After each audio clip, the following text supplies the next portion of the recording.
I'm adopted, and my biological mother was 17, and so was my biological father.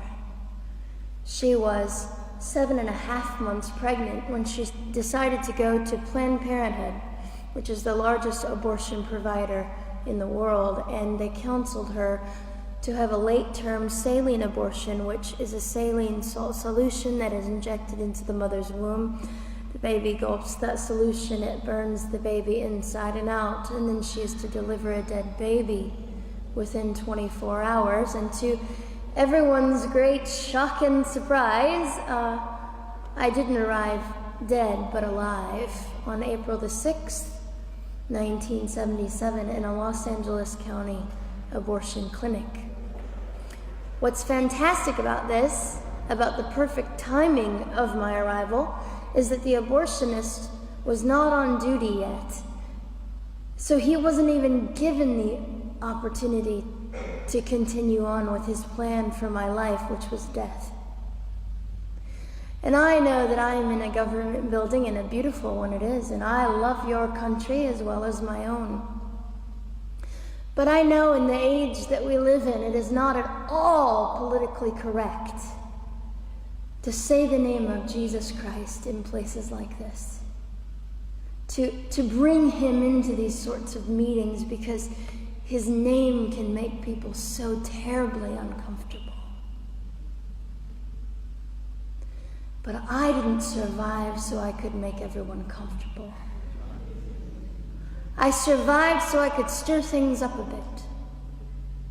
And I have a great time doing it.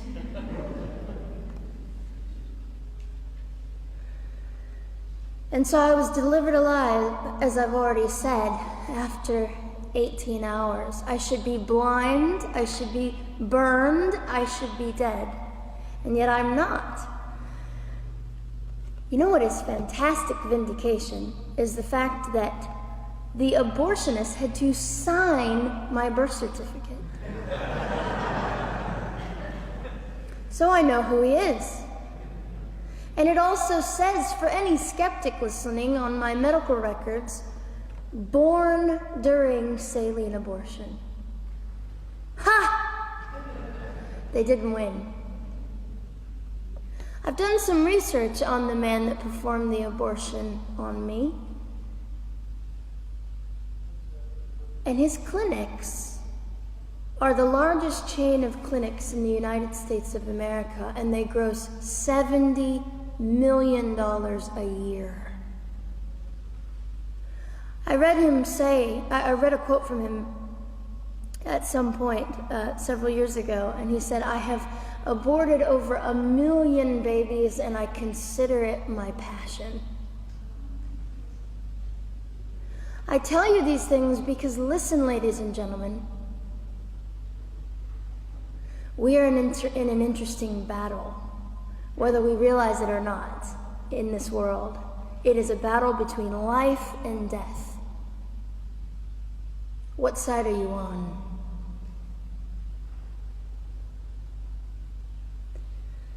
So a nurse called an ambulance and had me transferred to a hospital, which is absolutely miraculous. Generally, the practice at the time, and up until 2002, was, in my country, was to end the life of an abortion survivor by strangulation, suffocation, leaving the baby there to die, or throwing the baby away.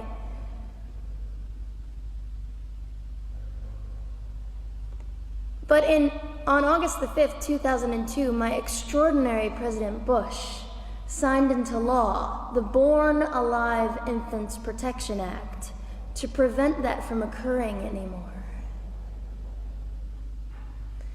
You see,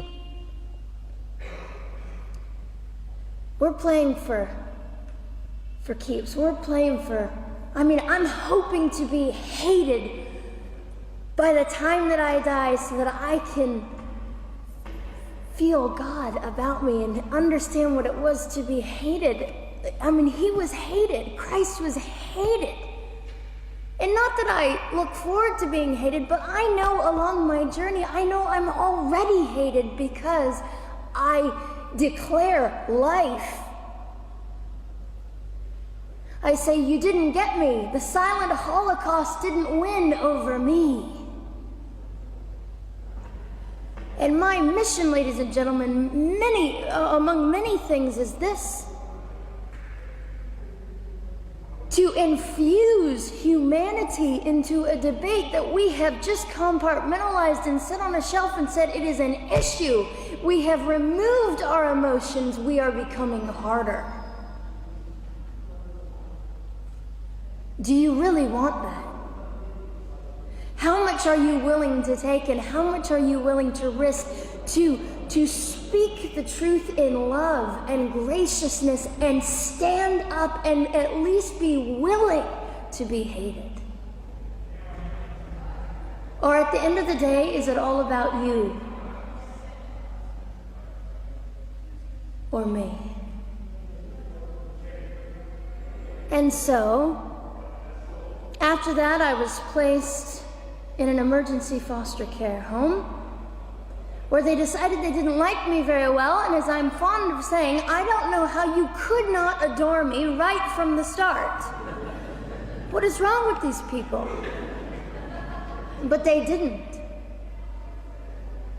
You see, I've been hated since conception by so many, and loved by so many more, but most especially by God. I'm his girl. You don't mess with God's girl. I got a sign on my forehead that says, you better be nice to me because my Father runs the world. So after I was placed in the mean home, I was taken out of the mean home and placed into another home, a beautiful home, Penny's home. And she said by this time I was 17 months old, 32 pounds of dead weight, and diagnosed with what I considered to be the gift of cerebral palsy, which was caused directly by the lack of oxygen to my brain while I was trying to survive. Now, I am just compelled to say this. If abortion is merely about women's rights, ladies and gentlemen, then what were mine? There was not a radical feminist standing up and yelling about how my rights were being violated that day. In fact, my life was being snuffed out in the name of women's rights. And ladies and gentlemen, I would not have cerebral palsy had I not survived all of this. So when I hear the appalling, disgusting argument that we should have abortions because the child just might be disabled, oh, the horror that fills my heart. Ladies and gentlemen, there are things that you will only be able to learn by the weakest among us. And when you snuff them out, you are the one that loses. The Lord looks after them, but you are the one that will suffer forever. And what arrogance, what absolute arrogance, and it has been an argument for so long in this human place that we live, that the stronger should dominate the weaker, should determine who lives or dies. The arrogance of that. Don't you realize that you cannot make your own heart beat?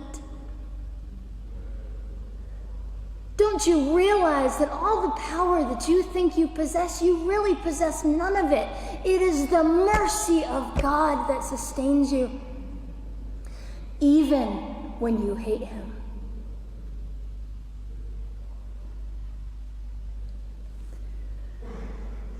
So they looked at my dear Penny and they said, Gianna will never be anything, which is always encouraging.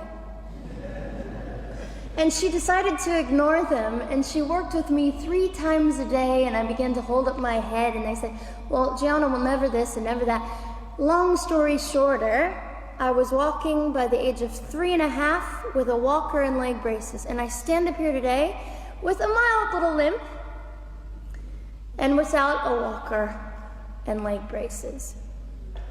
I fall gracefully sometimes and very ungracefully at other times, depending on the situation. that I consider it all for the glory of God.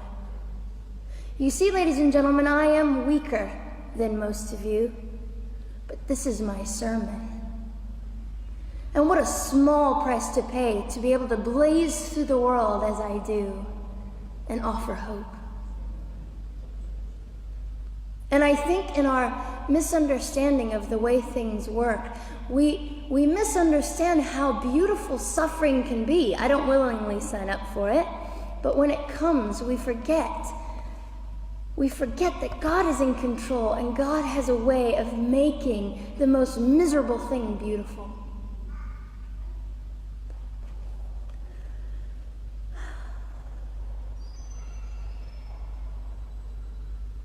I have met my biological mother. I have forgiven my biological mother. I am a Christian.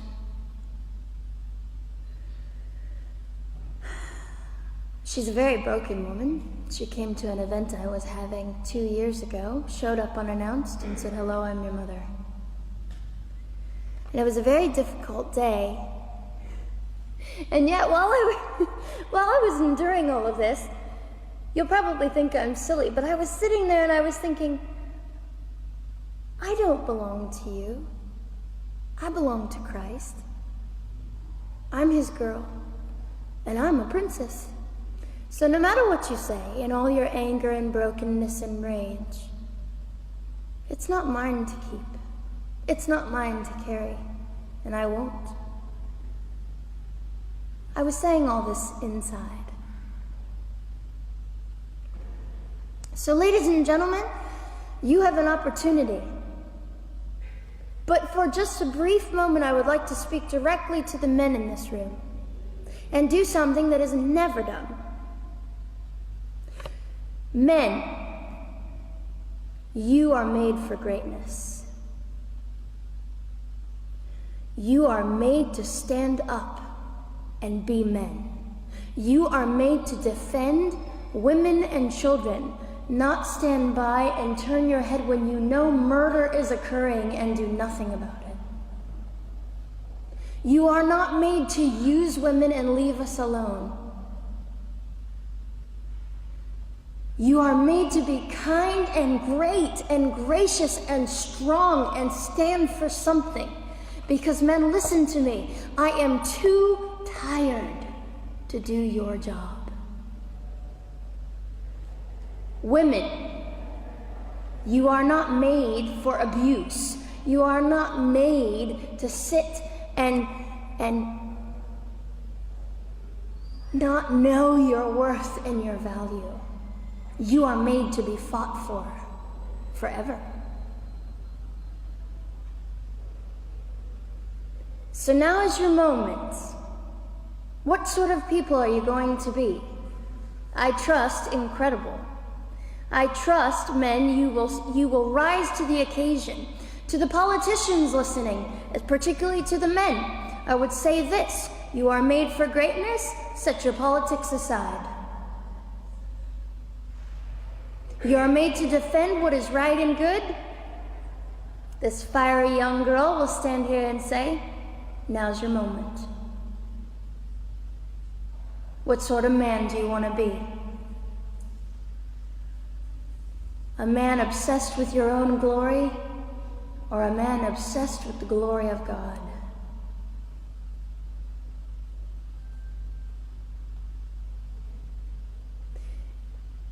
It's time to take a stand, Victoria. This is your hour. God will assist you. God will be with you.